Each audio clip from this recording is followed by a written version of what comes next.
Welcome, everyone. My name is Nina Benoit, and I'm the Director of Systemity at Brightest and the host of the AI Systemity podcast. In this podcast, we'll be talking about all things related to artificial intelligence and sustainability, exploring how AI can have a positive impact on our people and our planet, but also what are the potential limitations and threats of AI. So today I have the pleasure of welcoming our very first guest on this podcast, Anna Lerner Nesbitt. Anna is the CEO of the Climate Collective and has over 17 years of experience in the field of climate change, technology, and international development. So Anna, thank you so much for joining us today. Could you tell us a bit more about what you do, about yourself, and what is your mission at Climate Collective? Absolutely. Yes. Thank you so much for having me, Nina. It's quite the honor to be the first guest. So excited about that. Climate Collective is a innovation community. It's made up of entrepreneurs, investors, scientists, nonprofits, and indigenous communities that are all looking to use digital technologies and data to drive climate and nature outcomes. So what do we mean with that? It can be all kinds of so at Climate Collective, we run, I call them innovation processes. So we can run, for example, an accelerator. We run specific programs where we look for technologies that can solve a specific sustainability or climate challenge. Or turning it around, we look at ways to match technologies to a broader set of climate or nature policies that exist in the world. As an example, right now we run an accelerator focused on AI, and we're directing the outcomes and we're directing designing the cohort around an aggregation of 20 of the most significant climate and nature policies in the world. So that's sort of what we do. We support entrepreneurs and technology development essentially in service of climate and sustainability. Very exciting. And we're going to talk a little bit more about your AI accelerator. So I think that's also a very interesting topic to talk about and for the listeners to potentially join if they're interested. And so why do you think AI is relevant to tackle climate change? When I started working on sustainability, the biggest issue we had, one of the bigger issues we had, was that we didn't have enough data. Today, we have plenty of data. We have data on detailed and granular and timely data in a way we've never had before. The challenge today is really to make sense, to draw insights out of that data. So today we're able to do climate modeling scenarios and impact based on a massive amount of really complicated data. Mm-hmm. We're also able to direct investments and evaluate policies much faster. And this is really valuable when it comes to climate change. We don't have time, we're running out of time to address this challenge and really kind of keep ourselves under the limit of 1.5 degree warming. Last year, we already tipped over. So the question is, are we going to continue to tip over? So for me, I think technology, particularly artificial intelligence, is one of those tools that can help us accelerate progress towards those goals. Yes, I think indeed, this is definitely, there's so many different ways you can use AI. And I think it's extremely exciting that you're working with all these startups that are, providing all these different technologies. And I see some of the posts that you shared on LinkedIn, and I think one was really interesting in which you shared this example from the European Space Agency, how they were using AI to map icebergs 10,000 times faster than humans. Could you tell me more about that and why this could really be revolutionary? Yeah, this is such a great example of how AI could help us do things that we've been able to tinker about as humans, but it just helps us do it much faster and more precise. I was at Davos, the World Economic Forum last week, and I heard from a number of technology companies that gave similar examples of how AI is helping them look through, for example, all the potential materials out there that could maybe be a solution for battery materials to make more efficient and more sustainable batteries. Mm-hmm. And the ability of AI to go through a database of millions and millions of options and quickly cipher through them and make sense of that and then present a handful of options at the end, that to me is really what the secret sauce is for AI. Um, that said, I will get to that later in the podcast, but I just don't want anyone to listen to this and think that we're not concerned about its sustainability. There are massive concerns around the sustainability of AI and the massive energy consumption that it's currently using. So for me, the sweet spot is to think about, given the resource or energy intensity of AI, what are some of the justifiable uses of AI? I don't think we should all be making little cat video memes on our phones using AI all day long. That would have a massive energy footprint. For what? You know, so, but I do think that directing this power towards something that has a substantial impact is interesting. I mean, some AI companies are talking about how much efficiencies their solutions are already saving, but many times that's for the oil and gas industry. They're making oil and gas exploration cheaper and better. For me, that's not really a good use case. I think we need to move away from fossil fuels. So just improving the fossil fuel sector for me isn't a justification to Mm-hmm. use it. So I think it gets down to the details of like, how do we use this technology to what ends?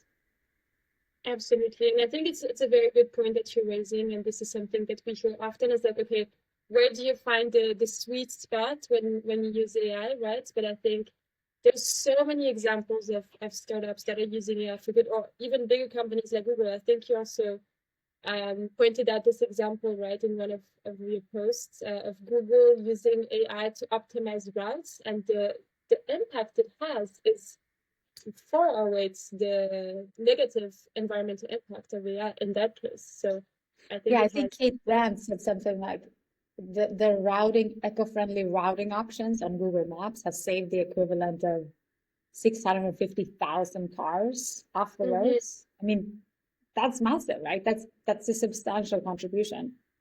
So it Exactly. really is like the devil's in the detail, if you will. Mm-mm-mm. Absolutely. And so we mentioned, right, that there's so many ways that AI can be used to fight climate change.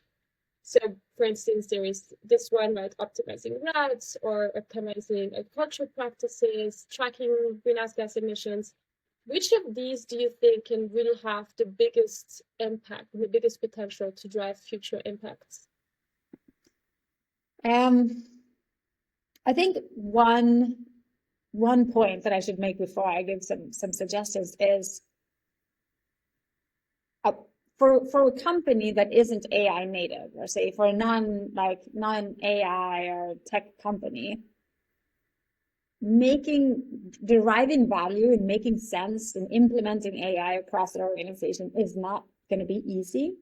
Mm-hmm. In the same way that we see that with any like software update or new tool that you ask your employees to use, it takes a lot of time for employees to be comfortable with this new solution, start Mm-hmm. using it, and there's this whole like change management that needs to accompany any technology solution that you bring to ensure those values are actually realized in the company.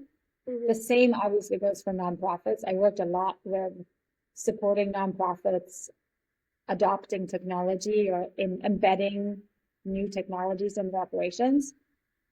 And the technology is just a fraction of the puzzle. The big piece is really the people. How do you get the people with you and the people excited about it? Um, one uh, one application of AI that I'm quite excited about right now is the notion of agents, autonomous agents. Mm-hmm. A lot of, I guess Salesforce is the one that I believe coined the term agentic AI. We're now in the era of agentic AI, so looking at agents as supports and enablers of using AI. And what I think that's exciting for sustainability is you think at it, if you're a company producing a product, a lot of early decisions around, let's say, the material that you're going to use in your product, or where you're going to locate the production will determine the sustainability or the energy footprint, the nature impact of your product for years and years and years to come. At the same time, you don't always have a sustainability team in-house that can sit with the product developer or designer and make sure that they take the right decisions. Sustainability teams often work a lot more upstream doing sustainability reporting or kind of more macro level work as for the company strategy. So I envision a world where product designers or in other stages of kind of product design, you have an agent, an AI, an autonomous agent that's trained on sustainability of material and location, impacts of location of factories, etc., production chains, that can sort of be a help, an advisor to the product design team. And this goes the same, it's very similar to nonprofits, for example. If you, let's say you're a product manager, program manager in a nonprofit, and you're going to design a new reforestation project, you can obviously go to some experts and you can read up on best practice, but what if there was an agent that could just advise you? Like, I see you're trying to build a deforestation project in South America. Well, here are your options. Here are the hotspots. Here are a couple, like, I see you want to use native trees. Here are some suggestions for using native trees in your project, because we've heard that's more impactful. So it's just to say that having someone that kind of holds your hand and assists you in making a bit more sustainable choices, I think could be really, really important. Good one. And I never heard the term agentic AI. I really like that. That's a fantastic idea, and I think especially when you look at sustainability teams, right, they are completely overloaded with work. They just don't have time, don't have the resources. That makes so much sense to have an agent that can do all this nitty-gritty work, right? But it will take a bit of work to train that agent, obviously. Mm-hmm. But that's something. I mean, I'm a constant optimist. I think that's maybe somewhere where some sectors can go together and kind of support, like find the best information and train a specific agent on certain information, and then a lot of people in the same industry could benefit from it. Kind of like a pre-competitive pilot, if you will. Mm-hmm. Mm-hmm. Really good idea. I love that. And so within Climate Collective, is there any company that you're currently working with that you think is really doing outstanding work in the field of AI? So Climate Collective, over the last 3 years, we've supported about 60 startups and nonprofits and supported their growth from sort of early stage ideation to maybe seed stage or Series A, and kind of then scaling their solutions. We've given out grants for around $4 million, and our grantees have gone on to raise over $180 million after we've supported them. So tons of the companies within our previous cohorts, I would say, are using artificial intelligence in a really smart way. Right now, we are looking for groups that are focusing either on prediction and monitoring, so forecasts and stimulations, optimization and efficiency. So that's kind of where you look at productivity, efficiency, maybe personalization and behavioral change, which is really important, I think. Automation and action, and this will go back to those agents or maybe robotics. And then last one, knowledge and insights, where we kind of looking for groups that can take a lot of different information and synthesize this and integrate it in relevant content. So those are sort of the direction, the big 4 buckets of AI that I'm particularly interested in hearing proposals from. I think they are also uniquely placed to drive impact on sustainability and climate outcomes. Absolutely. And I know the deadline for the Climate AI Accelerator is coming up very soon. So could you maybe tell the listeners why they should be joining if they're interested, and how can they apply? Absolutely, yes. To apply. Yes. No, thank you. Thanks for the prompt. The deadline is February 3rd. So we are racing to the finish, and really hope that we'll get as many high impact proposals as possible. We have some really stellar partners that are helping us review the proposals and making sure that the ideas can be embedded in their programs or in their strategies. So we have a number of philanthropic, multilateral, and private partners that are kind of surrounding this accelerator. I think what makes our accelerator different from others, for me, this is an advantage, but it might not be for all startups. But we are a nonprofit. We're a 501c3 registered nonprofit in the United States. So we're not looking to make profit from the teams in the accelerator. A normal accelerator business model is that you invite a bunch of teams, you take some equity from them, and then you kind of have a vested interest to support them going forward. That's a great way to finance an accelerator. It's just that for me, my North Star is the impact. I don't necessarily think that unicorns are going to solve that. Sometimes it's like the, slower growth, more kind of sustainable solution that might not become a unicorn, but will have a tremendous impact on the world. So we have the luxury of being funded by philanthropic or corporate partners. So we don't take equity. We give out cash grants to support the cohort in spending enough time on the cohort exercises and the program, the curriculum. And then we match them throughout the curriculum with some of the leading experts from business, public sector, tech, legal, all our vast network that I and my colleagues have built up over the last 20 years.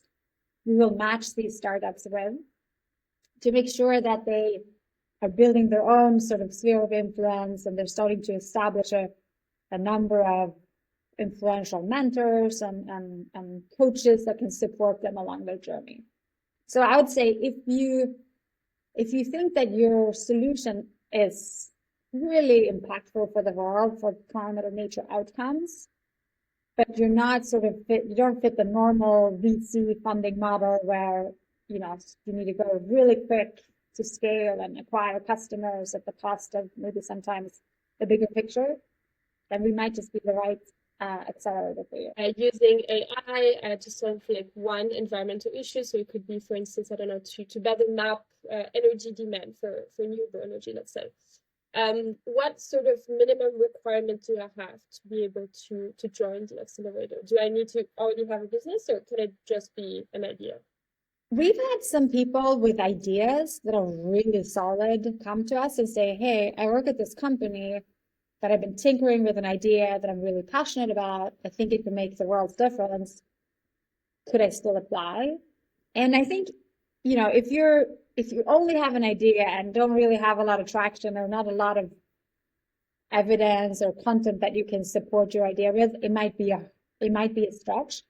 But if you've been thinking about this and you have at least some sense of who could be your co-founders, or how would you assemble a team, and what are some early customers that you might be able to test your hypothesis with, then I would absolutely say that they should apply.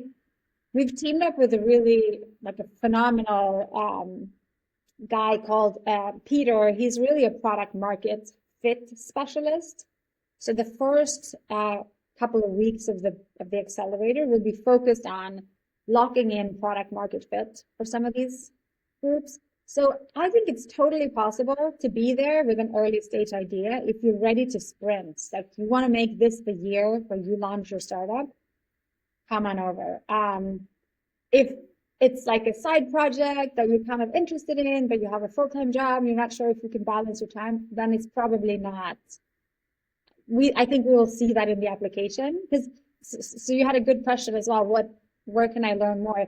On the Climate Collective website, which is essentially climatecollective.org, there is a link for the AI Accelerator, and I think we can drop it in the show notes as well, which has a FAQ and more information about what is needed and how to prepare your application. We have had a number of really, really great submissions so far. And one thing I'm really excited about is we're asking people to make a short little video of themselves where they're pitching their idea. So if you're good with video and good at talking, this might be your chance to kind of convey your message before you're even in the accelerator. Love that. I'm very curious to hear who joined. So I'll catch up with you in a few weeks and see who made it. Maybe some future people to invite us on the podcast to share what they are working on. I think that would be really exciting. Super. So thank you so much for your time, Anna. We're reaching the end of the podcast. For all the listeners who listen to the end, if you like this podcast, I invite you to share it, comment, or reach out to Anna on LinkedIn if you have more questions about the AI Accelerator, or to myself if you have any feedback or questions. My name is Nina Benoit, and this is the AI Sustainability Podcast.